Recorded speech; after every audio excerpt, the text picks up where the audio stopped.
So what is the retirement age in the United States, in the USA here? Now, are you talking about Social Security? You're talking about the average retirement age? There's different answers here that we have. Do you even have to wait until that retirement age? Could you do it much sooner and retire young and rich? Can you actually do that? Is it too good to be true, or is it real? That's why I want to get into this video right now.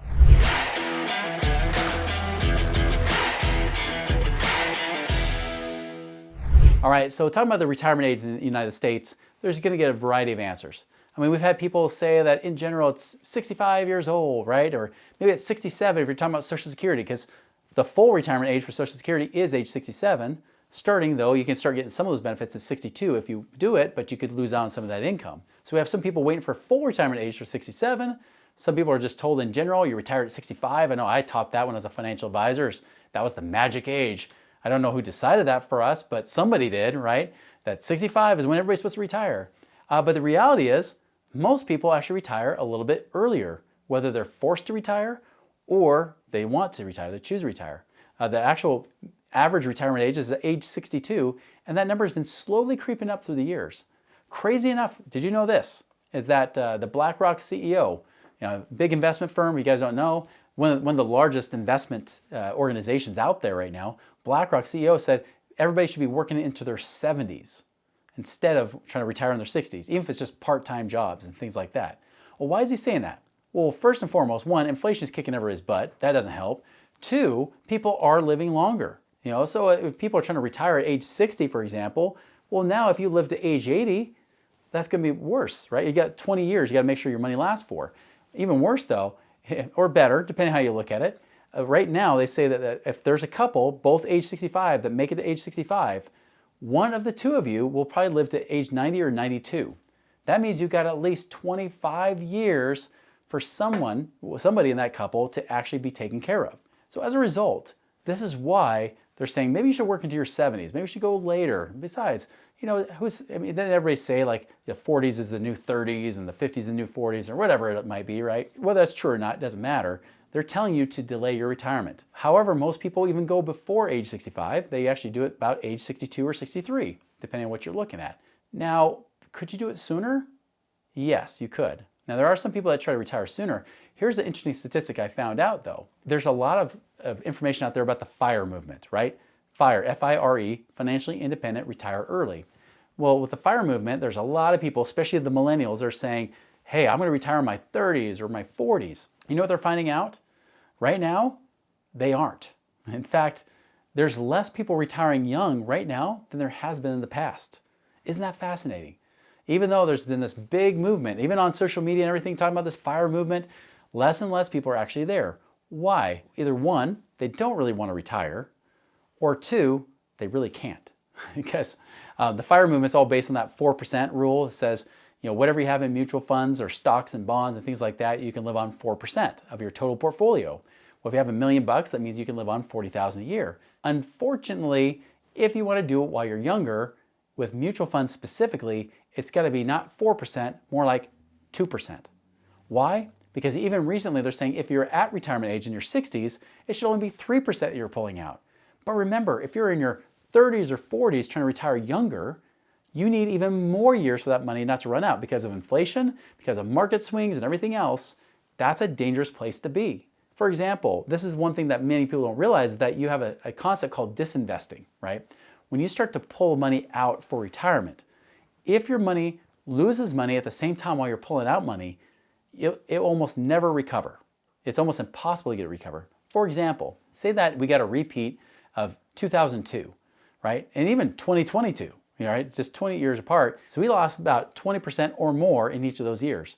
If you had, say, $1 million and you were trying to pull off, say you're trying to pull off like Dave Ramsey recommends, like 8% a year you can pull off, which is bull. But let's just say you did try to do that. So that's $80,000 a year you want to pull off of that forever. Well, if you pull off $80,000, that brought, or even before you pull out $80,000, let's just say the market dropped 20%. Your million now became $800,000. Now, if you pull out $80,000 because you still want to live on that income of 8% or $80,000 a year because you're counting on it, you're now down to $720,000. Even if the market recovers the next year to make 20%, guess what? You only make 20% on the 720.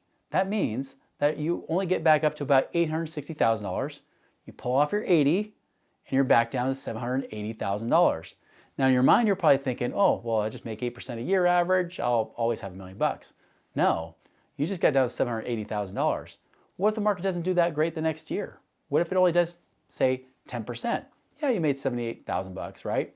Okay, we'll say now you're back up to almost where you were, but you took out the 80,000. Now you're down a little bit less, right? You see what's happening? Then what happens if you happen to lose that next year? Maybe they lose another 20% that next year. Guess what? Now you're like down from like 780,000 or whatever it was, 780,000 minus a few $1,000, and now you lose 20%. Guess what? Now you've just lost 160,000 bucks. Now you're down like 620,000. You pull out your 80. Now you're down to 540,000 bucks. You got half your money in just a matter of 5-6 years. Now, even if you get 20-30% return, do you think that's really going to make up making 100 or 150,000 when you're going to have to pull out 80,000 again? Yeah, it goes back up, but all it takes is a bad year or even a year of no growth, and you're pulling out cash and you're losing money.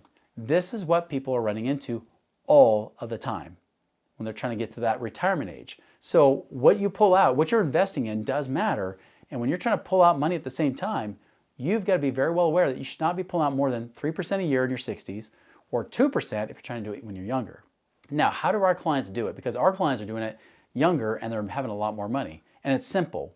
We don't invest in mutual funds. Now, I have clients that still have money in mutual funds, but that's not the focus, right? We have our money in real asset-backed investments like real estate. We have real value, something that isn't as volatile, and it pays us income.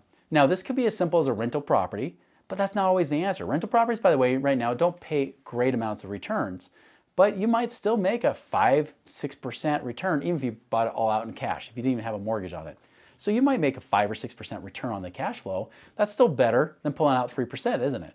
But there's the other things you can do, like lending your money out to investors where they pay you a certain contractual return. They might agree to pay you 8%, 9%, 10, maybe even 12 or more percent a year on your money. Now this is where the difference comes in. I'll give you an example. We had a client that had $1.2 million that he was able to get out. He was able to sell off some assets, get $1.2 million liquid. He wanted to invest it and make $120,000 a year. He wanted $10,000 a month. Now he knew if he put that in mutual funds, he'd be living on 3% or $36,000 a year. That's $3,000 a month. And then he pays taxes on it.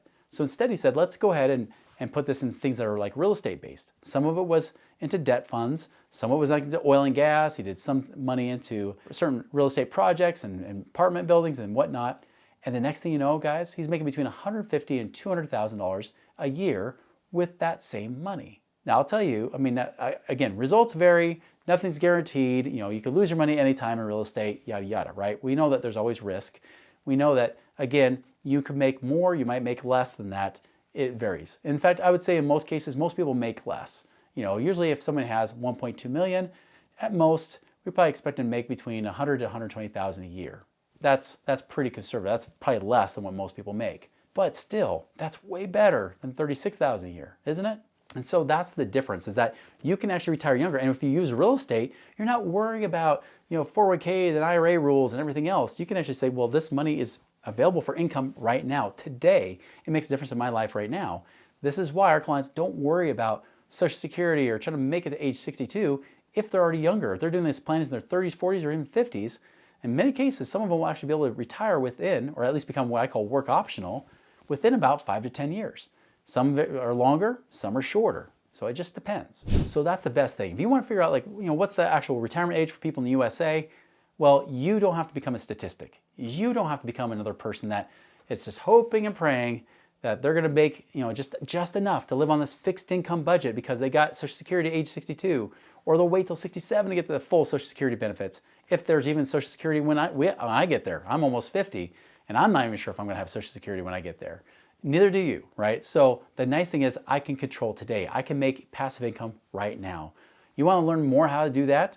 Subscribe to this channel, Money Ripple's channel, and watch the next video right here about how you can actually create passive income in these different investments.